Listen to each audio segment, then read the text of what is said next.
Hello students, welcome to next exam 8 PM by Aakarshak academy. आज हमारा basic chemistry का lecture number 3 है और आज हम पढ़ने वाले हैं क्या, बोर्स मॉडल। जो मतलब बोर्स ने क्या किया था, नील बोर्स जो साइंटिस्ट थे उन्होंने अपना जो मतलब स्ट्रक्चर ऑफ एटम जो दिया था वो क्या दिया था, ठीक है, उसके बारे में डिस्कस करेंगे। तो इससे पहले लेटेस्ट जो इनसे मतलब पहले जो एक्सपेरिमेंट हुए थे रदरफोर्ड ने जो किए थे, जिससे मतलब उन्होंने क्या क्या डिफ़ाइन नहीं किया था और नील बोर्स ने क्या डिफ़ाइन कर दिया, वो चीज़ हम इस लेक्चर में देखेंगे, है ना। और बाकी सारा इंट्रोडक्शन ओवरऑल हमने देख लिया था एटम के बारे में। तो अब जो है आप कह सकते हैं, या तो ये कह सकते हैं कि जो रदरफोर्ड ने एक्सप्लेन नहीं किया, या फिर आप उसको कह सकते हैं, एक वर्ड दे सकते हैं, लिमिटेशन। लिमिटेशंस of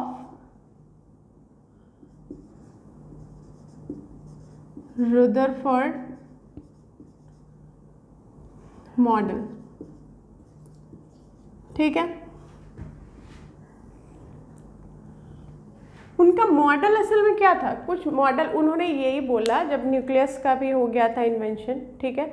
फिर उसके बाद वहाँ पे उन्होंने क्या बोला था, जो इलेक्ट्रॉन्स हैं वो रिवॉल्व करते हैं चारों तरफ, ठीक है, न्यूक्लियस के चारों तरफ रिवॉल्व करते हैं। लेकिन उन्होंने ये नहीं बताया था किस तरह रिवॉल्व करते हैं, क्या अपना उनका कोई पाथ होता है, इस तरह की कोई चीज़ नहीं बताई थी। तो उसी से हम ये कह सकते हैं कि he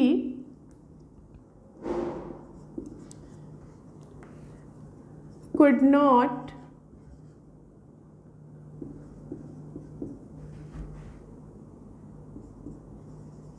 tell about the arrangement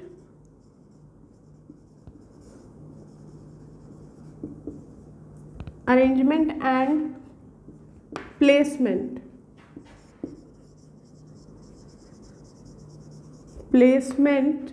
of electron, ठीक है ना। इलेक्ट्रॉन के बारे में उन्होंने कुछ ऐसा बताया नहीं था कि किस तरह से वो कर रहा है रिवॉल्व, से बोल दिया रिवॉल्व कर रहा है चारों तरफ न्यूक्लियस के। और एक चीज़ क्या नहीं बताया उन्होंने, स्टेबिलिटी। अब वो क्या कह रहे थे कि इलेक्ट्रॉन ना चारों तरफ घूमता रहता है, रिवॉल्व करता रहता है न्यूक्लियस के, और वो ना पूरा एनर्जी जो है देता मतलब कि रेडिएट करता है एनर्जी इलेक्ट्रॉन, उन्होंने ये बोला था, ठीक है, कि इलेक्ट्रॉन जो है रिवॉल्व करता रहेगा और एनर्जी रेडिएट करता रहेगा। लेकिन इससे तो भाई क्या होगा, इलेक्ट्रॉन रेडिएट करेगा एनर्जी, कभी ना कभी उसकी एनर्जी लूज होगी, यानी कि कभी ना कभी कम हो जाएगी। तो कम होते होते क्या होगा, वो न्यूक्लियस में जा करके वो स्टेबिलिटी मतलब उन्होंने नहीं बताया, ठीक है, न्यूक्लियस में चला जाएगा। अब ऐसा तो एटम खत्म हो जाएगा, एटम होगा ही नहीं, ठीक है। तो इसीलिए उन्होंने क्या नहीं बताया, stability of an atom, atom की स्टेबिलिटी को भी डिफाइन उन्होंने कुछ नहीं किया था, ठीक है। तो इसी के बाद बहुत ही इंटेलिजेंट कौन, नील बोर्स, ठीक है। नील बोर्स मॉडल में क्या था, उनका जो पोस्टुलेट था वो क्या था, इसको ध्यान में रखते हुए इनका ये कहना था कि इन्होंने तो डिफाइन नहीं किया कोई भी location, placement, arrangement of electron, कुछ भी। तो इनका ये कहना था कि जो इलेक्ट्रॉन है वो रेडिएट नहीं करता है एनर्जी जो रेडिएट नहीं करता है, और वो जो है अपने एक डिफरेंट मतलब कि अपना उसका एक पाथ है ना, जैसे कि वो अपने ऑर्बिट में घूमता है, रिवॉल्व तो करता है लेकिन वो उसका एक अपना फिक्स्ड ऑर्बिट है जिसमें वो पूरी तरह रिवॉल्व करता है ना, उसी में वो रहता है। और इलेक्ट्रॉन रेडिएट नहीं करता है एनर्जी, वो जो उसका पर्टिकुलर जो ऑर्बिट है वो जो है वो एनर्जी रेडिएट करता है, वो एनर्जी उसके अंदर एनर्जी है, इलेक्ट्रॉन के अंदर नहीं। इलेक्ट्रॉन जहाँ पे प्रेजेंट है वो एनर्जी देता है, ना कि इलेक्ट्रॉन, ठीक है। तो इलेक्ट्रॉन की एनर्जी जज की जा सकती है उसके ऑर्बिट से, ठीक है। तो उनका ये प्लेसमेंट ये था कि मतलब जो इलेक्ट्रॉन है वो कहाँ प्रेजेंट है, वो अपने डिस्क्रीट अपने लेवल पर है ना, डिस्क्रीट क्या है, ऑर्बिट में वो प्रेजेंट है, ठीक है। तो ये लिखते हैं कि इसके बाद इन्होंने क्या किया,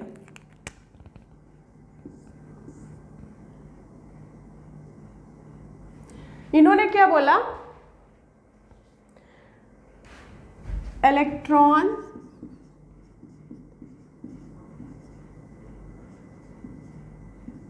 रिवॉल्व इन डिस्क्रीट ऑर्बिट।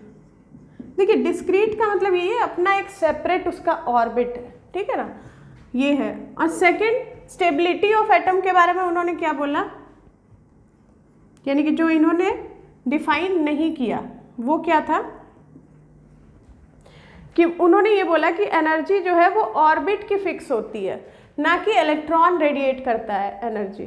तो ये भी लिखना है, सिंस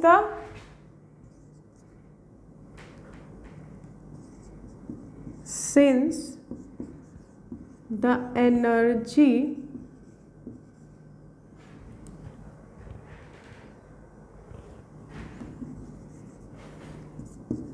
ऑफ दीज ऑर्बिट्स, जो भी ये डिस्क्रीट ऑर्बिट है वो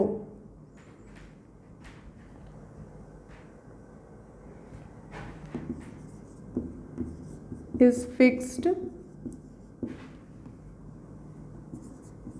सो electron does not radiate energy, ठीक है। तो इन्होंने ये बता दिया, स्टेबिलिटी भी बता दी कि हाँ स्टेबल है, एटम है, ठीक है। जो कि अगर इसके अकॉर्डिंग देखेंगे तो वो तो स्टेबिलिटी है ही नहीं एटम के, एटम फिर रहेगा ही नहीं, है ना। अगर इलेक्ट्रॉन रिवॉल्व करता करता करता गया, कभी ना कभी तो उसकी एनर्जी जाएगी और सीधा वो न्यूक्लियस में चला जाएगा। फिर क्या होगा, पूरा पॉजिटिव नेगेटिव चार्ज पूरा डिस्चार्ज हो जाएगा और फिर क्या होगा, एटम ही नहीं रहेगा। तो वो तो है नहीं, ठीक है। तो उस पर वर्क उन्होंने किया। फिर उसके बाद बहुत टाइम बाद उन्होंने क्या किया, 1911 की बात है, उन्होंने अपना बॉर्ड्स ने ही मॉडल दिया। वो क्या है देखिए, इस तरह से बीच में न्यूक्लियस है और चारों तरफ इसके ये क्या है, ऑर्बिट है,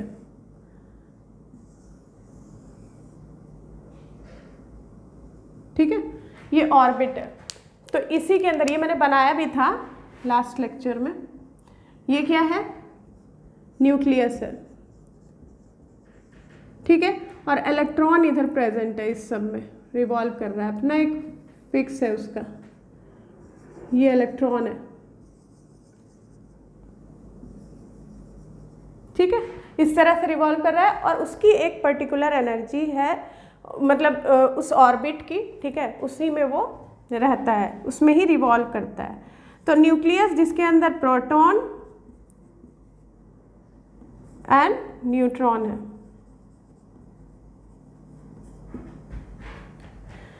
ठीक है। और ये चारों तरफ इसके इलेक्ट्रॉन हो गए, ये हो गया इलेक्ट्रॉन, ठीक है। तो इनका ये कहना था कि ये अपने डिस्क्रीट ऑर्बिट्स में रहता है, ठीक है। उसका एक एग्जाम्पल देती हूँ। एक एग्जाम्पल ये है कि जैसे कि क्लास है, क्लासरूम है, क्लासरूम में डिवाइड कर दिया गया है, जैसे कि एक रो है पूरी, ठीक है ना, इस तरह से बेंचेस लगे हुए हैं, ये पूरा इस तरह से राउंड, एक राउंड ये, दूसरा राउंड थोड़ी दूर के बाद है, तीसरा राउंड उसके थोड़ी दूर के बाद है। और ये कह दिया गया है कि जो 90 मार्क्स या 90 अबव या 95 अबव जो भी लाएंगे मार्क्स, सबसे ज़्यादा मार्क्स होंगे जिनके 90 के अबव, वो इस जो सबसे आगे वाली रो है उसमें बैठेंगे, ठीक है। फिर 80 मार्क्स वाले जो हैं, 80 मार्क्स जिनका है, तो वो जो है भाई उधर वो वाले में बैठेंगे, और थोड़ी दूरी है, दोनों के बीच में डिस्टेंस है। फिर 70 मार्क्स वाले उधर बैठेंगे, ठीक है। तो ऐसे कर दिया गया। तो यहाँ पे स्टूडेंट्स नहीं, यहाँ पे आप किसका है, बेंच, यानी कि जो जगह फिक्स की गई है जिन मार्क्स वालों की, तो वो एनर्जी है, उसके अंदर एनर्जी उसकी फिक्स है, यानी कि यहाँ 90 से अबव वाले ही बैठेंगे, 70 वाले यहाँ नहीं बैठेंगे, 80 वाले उधर बैठेंगे, 80 वाले यहाँ नहीं बैठेंगे, है ना। तो वही वाली चीज़ है इलेक्ट्रॉन्स के साथ। इनका एक अपना डिस्क्रीट क्या है, ऑर्बिट है, जिसमें वो रिवॉल्व करते हैं। और मान लीजिए एनर्जी लूज भी हुई तो इतना नहीं कि उसको भी देखते हुए इसी में रहेगा, लेकिन इन दोनों के बीच में कहीं नहीं मिलेगा। कहने का मीन्स कहीं पे भी नहीं पड़ा हुआ रहेगा इलेक्ट्रॉन। इलेक्ट्रॉन अपने डिस्क्रीट ऑर्बिट पे ही रहेगा, इस पे नहीं तो इस पे, मतलब कि रहेगा उसी के अकॉर्डिंग, ठीक है। इस पर्टिकुलर ऑर्बिट का अपना, ये इसको शेल बोलते हैं, ठीक है, एनर्जी लेवल है ये, तो इसको हमने शेल बोला, इसको शेल बोलते हैं। एक और अगर इसमें आ जाए, ये होता है K, ये फर्स्ट वाला, ये L, ये M, ये N, और ये किस लिए होता है, N = 1 के लिए K होता है, N = 2 के लिए L होता है, N = 3 के लिए M होता है, N = 4 के लिए पर्टिकुलर एनर्जी लेवल है, ठीक है ना। उसी के अंदर वो क्या है, इलेक्ट्रॉन रिवॉल्व अपने डिस्क्रीट ऑर्बिट में कर रहा है, ठीक है। तो कहने का मीन्स है कि N = 1, 2, 3, 4 के लिए है, N = 1.5, 1.6 ऐसे के लिए नहीं है, यानी कि कहीं और इलेक्ट्रॉन नहीं मिलेगा, बीच में नहीं मिलेगा, कहीं पे भी, कहीं पे बीच में नहीं मिलेगा। इनका ये कहना है, वो अपने पर्टिकुलर ऑर्बिट में रहेगा, एनर्जी लेवल्स में रहेगा, ठीक है। तो ये हो गया। फिर उसके बाद अब हम इसका जो बोर्स एटॉमिक मॉडल है उसका पूरी तरह से सारा पोस्टुलेट्स हम एक एक करके देखेंगे। ये तो इसलिए था कि जो लिमिटेशन थी उसके अगेंस्ट उन्होंने बोला, ठीक है। क्या उन्होंने नहीं दिया रदरफोर्ड ने, जो कि बोर्स ने दिया, ठीक है। तो अब पूरा हम इसको नोट कर लीजिए, इसके बाद हम वो करेंगे एटॉमिक जो मॉडल है बोर्स का वो पूरा करेंगे। ये मैंने सिर्फ दिखा दिया आपको, इस तरह से हमारा रहेगा, वो मॉडल का पोस्टुलेट हम लिखेंगे अभी, इसको नोट करिए।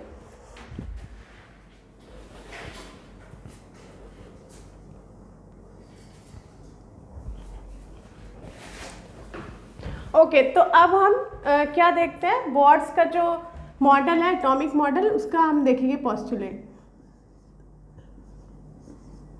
बोर्स एटॉमिक थ्योरी भी कह सकते हैं आप, एटॉमिक थ्योरी, ठीक है। तो इसको नोट करेंगे।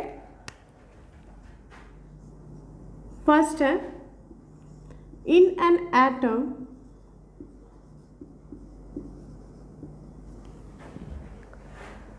only special orbits, only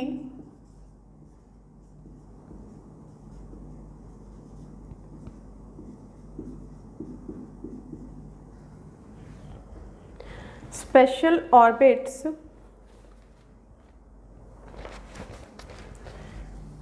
are defined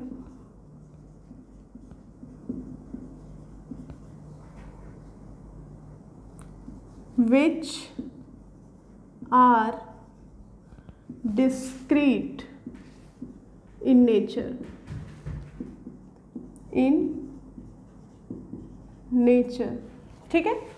तो ये वाला हम सब पढ़ चुके हैं, अब नोट कर रहे हैं हम कि हाँ क्या क्या हमने पढ़ लिया था, इसमें क्या क्या पोस्टुलेट्स थे, ठीक है। तो ये वाला हमने पढ़ लिया था, लिमिटेशंस के अगेंस्ट जो इन्होंने बोला था। तो ये स्पेशल ऑर्बिट्स आर डिफाइंड, ठीक है, which are discrete in nature. Nature क्या रहता है, डिस्क्रीट रहता है, बिल्कुल सेपरेट रहेगा, ठीक है, अलग रहेगा। अब नेक्स्ट है,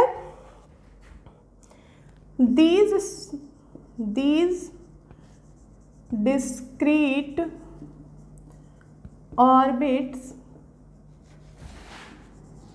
are unique as they possesses fixed energies।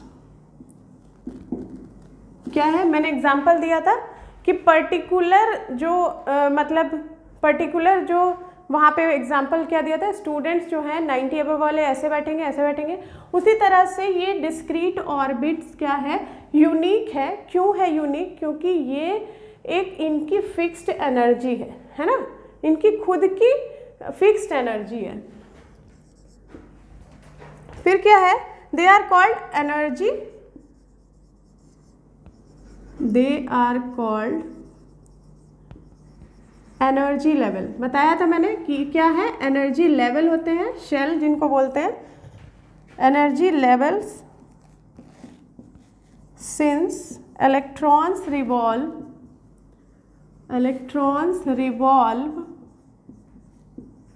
in these energy level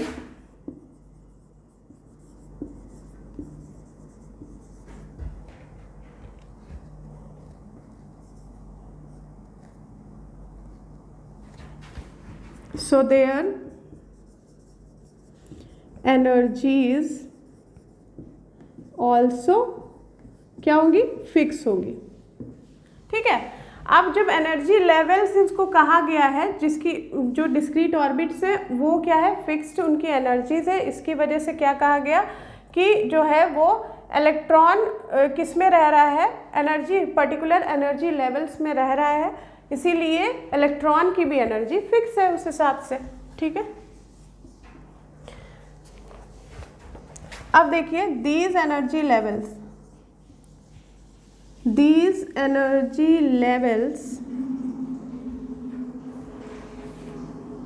named as, बताया था मैंने क्या क्या होता है, के होता है, L, M, N and so on. ठीक है, और भी होते हैं, n इज इक्वल टू 1। अब इसके लिए क्या होता है, n इज इक्वल टू 1, इसके लिए n is equal to 2, n is equal to 3 and 4 and so on. ठीक है, तो इसी तरह से यहाँ पे क्या होगा, starting from the orbit closest. देखिए ये जो बनाया था हमने, है ना, इस तरह से था। ये देखिए हम कहाँ से देखेंगे, न्यूक्लियस से जो क्लोज है ना, न्यूक्लियस से जो क्लोज वाला होगा, ये वाला जो एनर्जी लेवल है, ये वाला शेल है जो हमारा, वो क्या होगा, यहाँ से हम देखेंगे, यहाँ से देखेंगे कि ये n इज इक्वल टू 1 के लिए है, यानी k है। ठीक है, फिर इसके बाद वाला जो होगा n इज इक्वल टू 2 के लिए है, वो l है। ठीक, फिर उसके बाद वाला जो होगा n इज इक्वल टू 3 के लिए है और m है। फिर ये लास्ट वाला n इज इक्वल टू 4 के लिए है, n है। ये लास्ट में ये और भी शेल्स होंगी और होगा। ठीक है ना, तो यहाँ ये हो गया energy level K, L, M and N बोलते हैं हम इसको, शेल्स भी बोल सकते हैं, एनर्जी लेवल्स इसमें। ये सारा क्या था, बोर्स एटॉमिक थ्योरी, जो कि आपको पढ़ना भी था सिलेबस में। ठीक है, तो एटम का डेफिनेशन हमने देख लिया था, फंडामेंटल पार्टिकल्स ऑफ एटम का मास क्या है, चार्ज क्या है, लोकेशन और डेफिनेशन ऑफ एटॉमिक नंबर। अब देखिए, अब हम स्टार्ट करेंगे अपना क्या, एटॉमिक नंबर क्या होता है, एटॉमिक मास क्या होता है। ठीक है, आइसोटोप्स क्या होते हैं, आइसोबार्स क्या होते हैं, ये सब हम देखेंगे अपने नेक्स्ट लेक्चर में। ओके स्टूडेंट्स, तो ये सब आप नोट कर लीजिए। और ये बोर्स का एटॉमिक थ्योरी था, इस तरह का उनका स्ट्रक्चर था, मॉडल कैसा था उनका, इस तरह का था। और यही इसी पे हम पढ़ेंगे आगे क्या क्या करना है, इससे रिलेटेड जो भी चीज़ें, जैसे अभी हमें मेन पढ़ना है एटॉमिक नंबर क्या होता है, एटॉमिक मास क्या होता है। हर एक एलिमेंट का आपने देखा है कि एटॉमिक नंबर होता है, एटॉमिक मास होता है। ठीक है, अब डिफरेंट आइसोटोप्स होते हैं, आइसोबार्स होते हैं, नहीं भी पता है तो अब पता चल जाएगा कि क्या होता है। ठीक है, तो वो हम पढ़ेंगे अपने नेक्स्ट लेक्चर में। Okay students, thank you.